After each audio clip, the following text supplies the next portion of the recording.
মাদবর সাহেব, আপনি না বলছিলেন আমার বউ যদি আপনার কাছে বন্ধক রাখি 30,000 টাকা ধার দিবেন। আমি আমার বউরে আপনার কাছে বন্ধক রাখার লেগে নিয়ে আইছি। এই নেন, আমার বউরে বন্ধক রাখেন, 30,000 টাকা ধার দেন। অবশ্যই কইছি যখন অবশ্যই তো তোরে টাকা দিব। টাকা দে।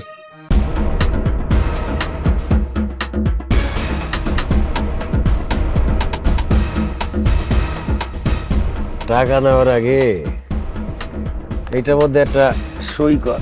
এইটা কি মাদবর সাহেব? এটা একটা স্ট্যাম্প।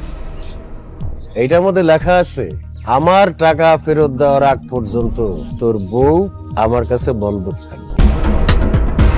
টাকা ফেরত দেওয়ার আগ পর্যন্ত তোর বউয়ের দাবি তুই আমার কাছে করতে পারবি। আর যেহেতু আমি তারে বন্ধক রাখতেছি, আমি চাইলে আমার বাড়ির যে কোনো কাজ তারে দিয়ে আমি করাইতে পারবো। আমার সব কথা তার শুনতে হইব। এই শর্তে রাজি থাকলে স্ট্যাম্পে সই কইরা টাকা নিয়ে আসবে। এইসব আপনি কি কইতেছেন? আমি কেন ওনার সব কথা শুনবো? আমি কেন ওনার বাড়ির সব কাজ করবো? আপনাকে হাত জোর করতেছে, আপনি অনেক বড় ভুল করতেছেন। আমার এখান থেকে নিয়ে যান, আমার বন্ধ করে কেনটা। আরে তোরা নিয়ে যাওয়ার লেগে এখানে আনছি। হ্যাঁ মাদবর সাহেব, আপনি কোনো চিন্তা করবেন না, ও আপনার সব কথা শুনবো, আপনার সব কাজ করবো। আমার বাড়িতে থাকলে করতো না। বাহ, খুব ভালো। এবার সই কর।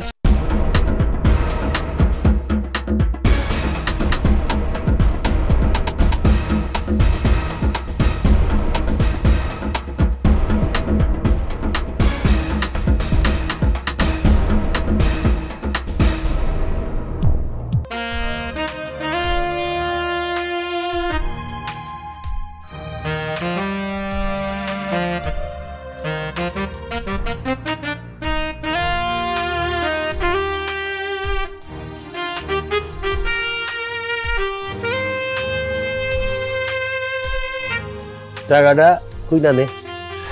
গন্তই বড় মাদবর সাহেব, আপনি যখন গনছেন তখন আমিও গনছি। নাজমা, তাহলে তুমি থাকো, অহন আমি যাই। শুনেন,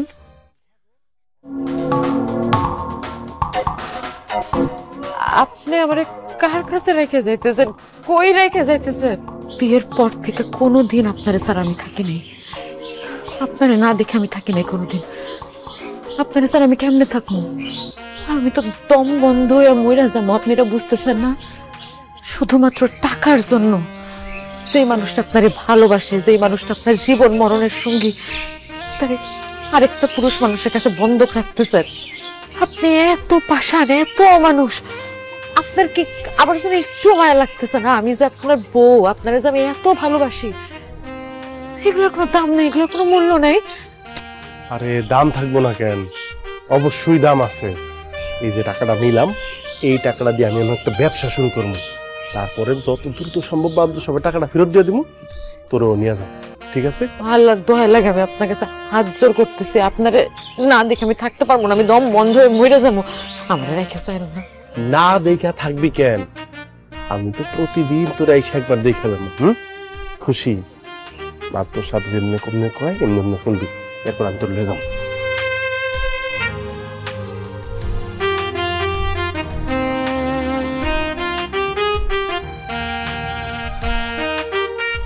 যে তোমার মর্ম বুঝে না, তার জন্য চোখের পানি ফেলায় লাভ কি? ওর চিন্তা বাদ দাও, আমার চিন্তা করো। আমার এখানে তুমি অনেক ভালো থাকবা, সুখে থাকবা। আসো, তোমার কাজ বুঝাই দিই।